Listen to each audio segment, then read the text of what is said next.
Welcome to Free Your Mind Reviews. This is Chris Johnson with a review of Sicario, Day of the Soldado. So, Sicario, Day of the Soldado is, of course, a sequel to the 2015 film Sicario, which is not only one of my favorite films of 2015, it's actually one of my favorite films, period, of the past 10, 15, 20 years, honestly. It, along with Denis Villeneuve's other directorial work in that time, Prisoners, Enemy, Arrival, and Blade Runner 2049. The guy is a master. So the idea of him not coming back for the sequel was always a little bit worrisome to me. Sicario, I adore Sicario. If Sicario didn't come out, if I didn't see Sicario in that SAG screening 3 years ago, Hitman Sorrow wouldn't have been taken out of the box to be used. It was just so fascinating to see a movie where there really weren't any good guys.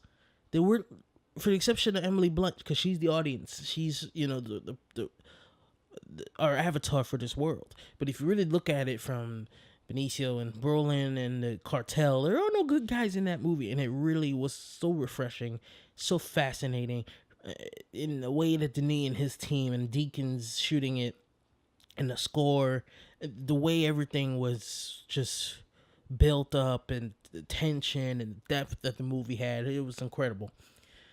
So yeah, it was a little worrisome for him not coming back, Denis. But we still had Taylor Sheridan, who wrote the first film, and he's written other great films too, not just Sicario, but Hell or High Water, and then he wrote and directed Wind River. So, I still wanted to give this a shot. Blunt wasn't coming back, but Del Toro and Brolin were. So let's do it, right? That's how I was feeling. And I'll be honest with you, I came out of this movie a little disappointed. And basically for the reasons I don't know, reasons I expected, but then at the same time didn't expect. So the plot of the movie for this one is basically the cartels are now basically allowing terrorists to come in through their illegal border processes. So government hires Brolin to figure out a way to combat that. So try and start a cartel war in order to combat their business dealings with terrorists, and things happen. I don't want to give too much of the plot because honestly, the second and third trailers actually give up too much of the plot. But at the same time, here's the problem with the plot.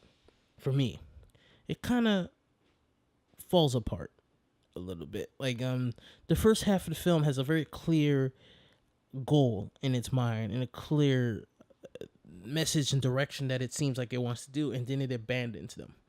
It kind of abandons them with throwaway efficiency too, as well. Like that beginning of the film is so crazy, so nuts that it's just like, yeah, there's got to be a point to this. There's got to be a payoff to this, and there is no payoff to it. It's just the second half of the movie becomes something completely different. And yeah, we had something like that last week, but I feel like Jurassic World's idea of it worked a little better because it actually still fulfills what it was promising in those opening scenes, where Sicario, Day of the Soldado doesn't fulfill it, it abandons it.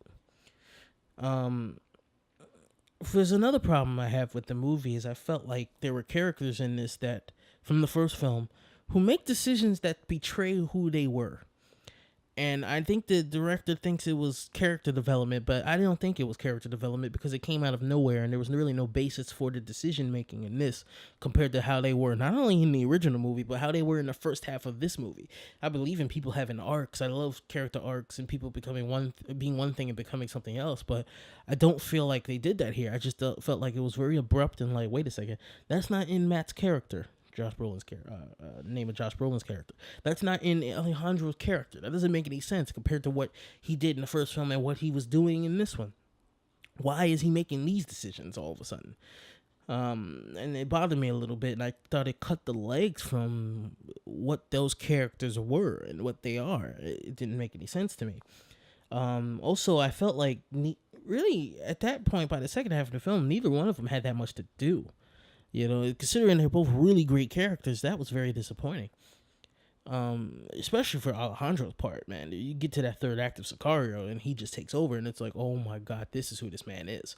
So you're expecting if they're gonna make a follow up, they'll continue building on that, and kind of, and at the same time, no, they don't. And yeah, I do think the second half of the movie is a mess in my opinion as well, with They follow a similar story structure as the first one did, where you have this really small subplot that kind of leads into the main plot eventually. But they also don't really focus too much on it in the first one. Not so much that it felt like it was taking away from the main plot with Emily Blunt, Benicio, and Josh's characters. Whereas I felt like they tried to do that here, but there were times where you're like, okay, get back to the main plot, get back to Benicio, get back to Josh, get back to this, and also didn't help that I didn't think the kid that was involved in said plot, that was like really the lead in said plot, was that great of an actor either. So it kind of felt like it was a little very trying and kind of annoying getting to him. And then with the direction, it really felt like they were trying to make something that really fit in the world of the original film, but it almost feels like Sicario light at times. With cinematography don't even come close. The score in particular, the late Johan Johannesson did the first one, and that fantastic music. And then this one, it felt like it was trying to be similar and trying to do the same things, and they couldn't do it, to the point that the best piece in the movie that's used is from the original, The Beast.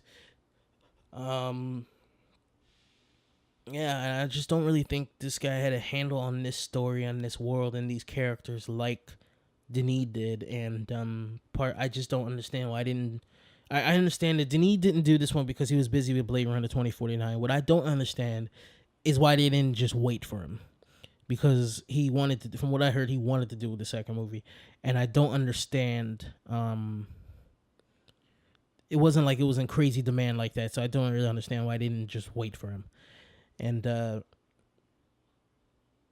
I'm a little disappointed because the first, when people say, "Oh, it works as an action movie," but here's the thing: the first one wasn't an action movie. The first one was way more than that. The first one has a lot of violence, but it's violence in order to achieve the goal of the story and achieve the goal of the message. So if you make a second movie and it's just action movie, it doesn't have the depth of the first one. It's like making The Godfather Part 2, and it's just random whackings. There's no depth to it. Like, come on, it didn't make any sense.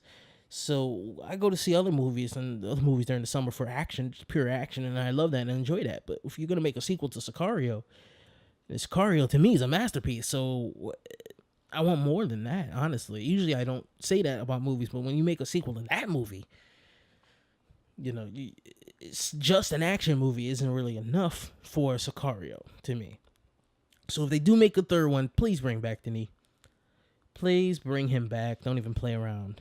People will say, "Oh, bring Emily Blunt's character back too," but I feel like it's more important to bring the director back, because the director is what made the first one, the masterpiece that it is to me.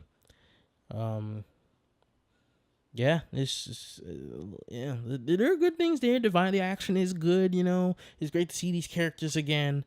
It's not too far off in the world of Sicario, but I just feel like at times it does feel like a imitation of it instead of a really good follow-up. Not really a fan of where they take some of the characters or the story.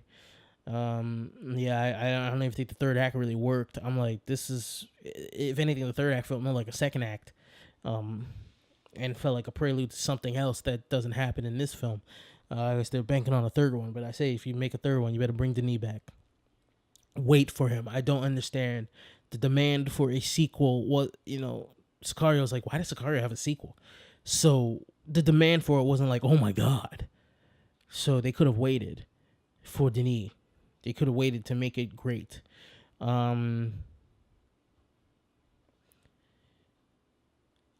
So this is not only is it by far below the first one, it's by far below all of the movies that are written by Taylor Sheridan. So I don't know. There's some rumor going on. I don't know if it's true or not that they messed with the third act of the script. The other people involved.